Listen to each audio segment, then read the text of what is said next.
¿Qué tal amigos? Bienvenidos de vuelta al canal de Tareas Matemáticas. Seguimos respondiendo el libro de matemáticas para quinto de primaria. Continuamos en la página 58, en partes iguales. En parejas resuelvan los problemas. Uno, Raúl, Manuel, Andrés y Mario quieren comprar un balón con valor de 150 pesos.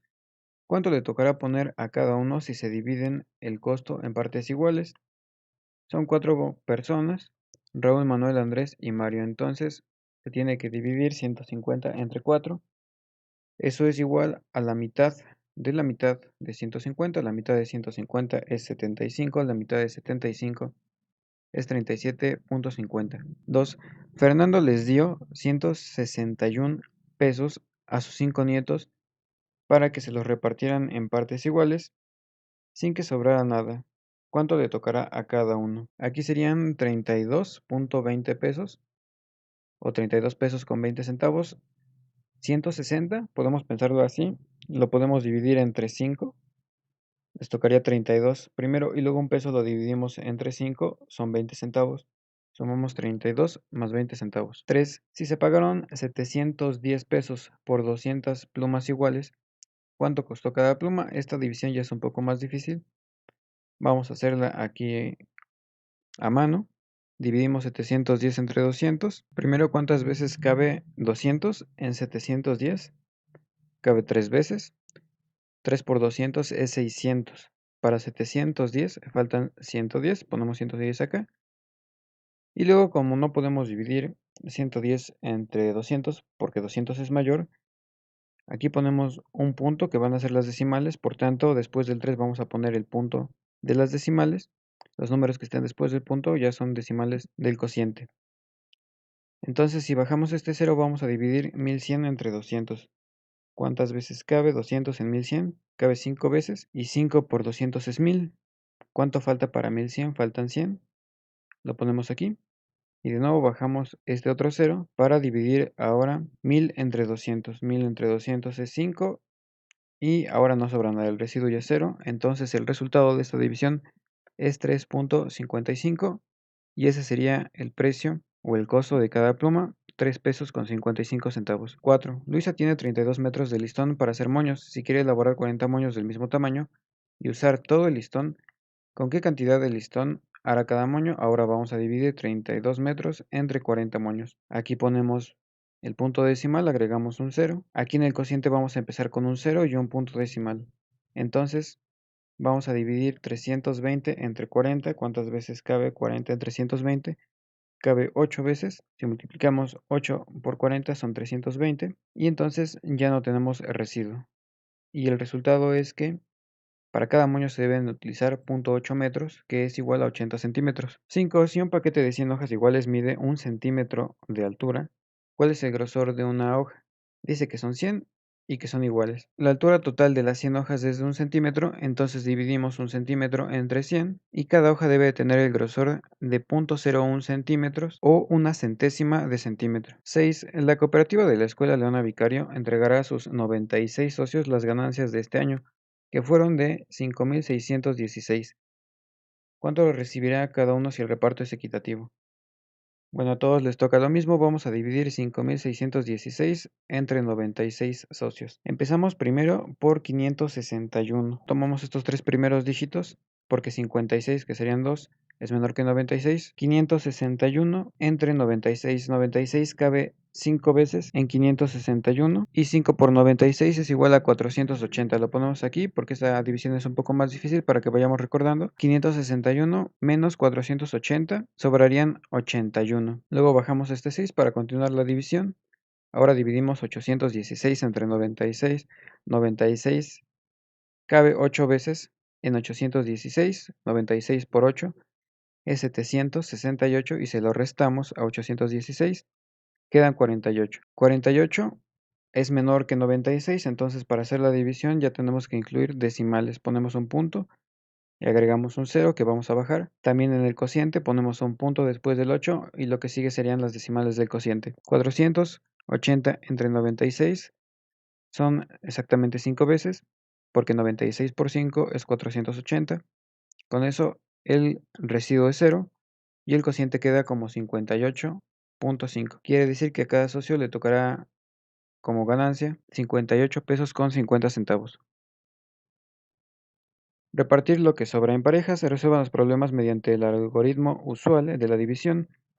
Un grupo de campesinos tiene un terreno de 3.278 metros cuadrados, donde van a sembrar en partes iguales 5 tipos de granos diferentes. ¿Qué cantidad de terreno corresponde a cada tipo de grano? Y vamos a hacer la división de 3.278 metros cuadrados entre 5. Hacemos la división aquí como nos pide, utilizando el algoritmo usual de la división. Empezamos dividiendo los primeros dos dígitos, es decir, 32 entre 5. 5 cabe 6 veces en 32, 5 por 6 es 30 y para 32 faltan 2.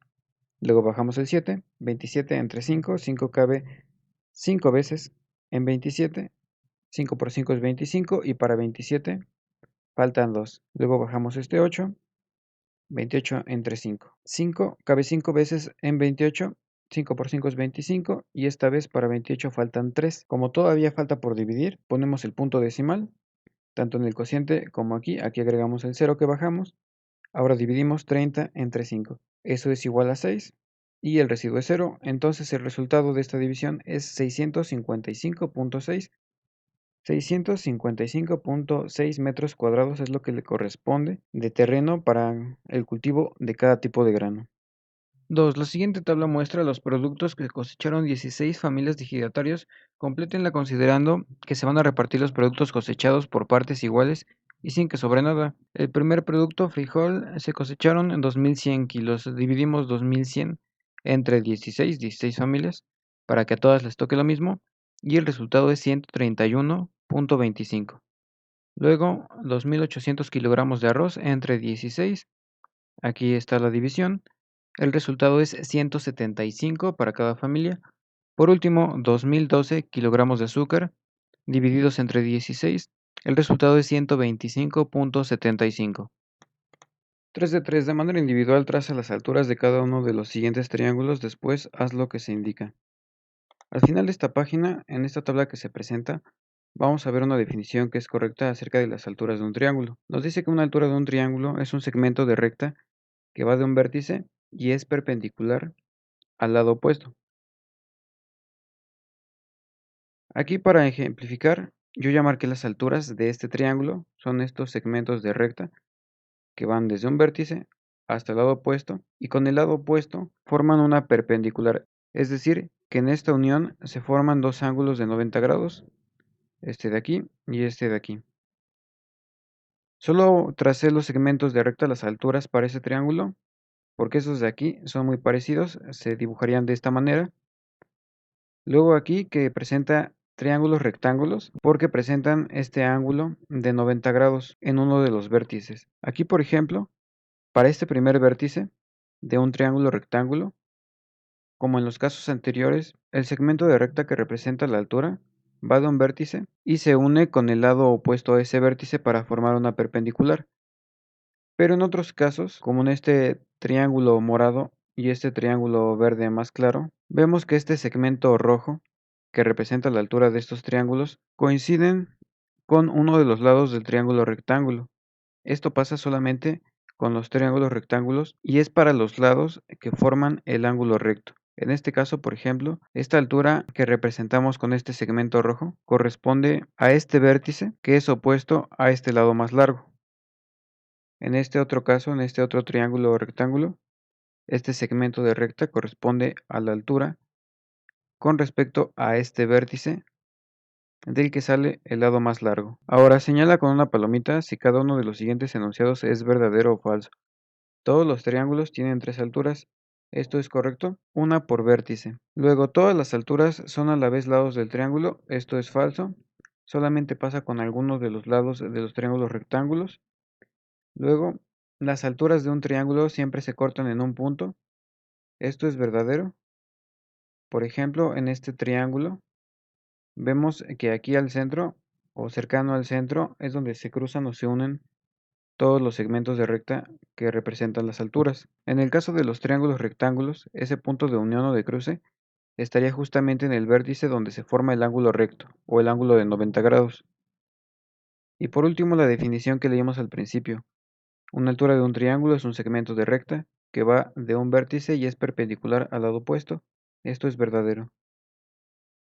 En parejas y con sus instrumentos geométricos, hagan lo que se indica a continuación. Lidia dice que en un triángulo cualquiera, según el lado que se elija como base, se puede trazar la altura. Por ejemplo, ella trazó la altura H1 considerando como base el lado B del siguiente triángulo escaleno. Aquí vemos el triángulo que midió Lidia. Aquí está la representación de la altura. Como ven, a partir del vértice de arriba, trazó una línea que es perpendicular al lado B.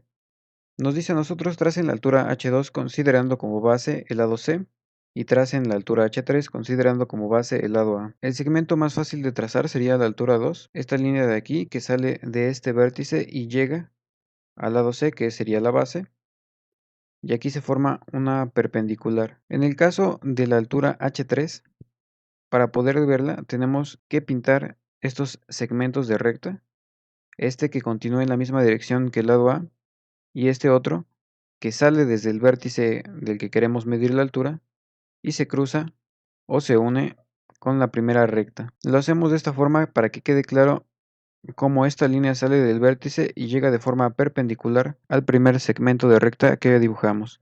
Bien, con eso terminamos este video, espero que les haya gustado, nos vemos en el siguiente.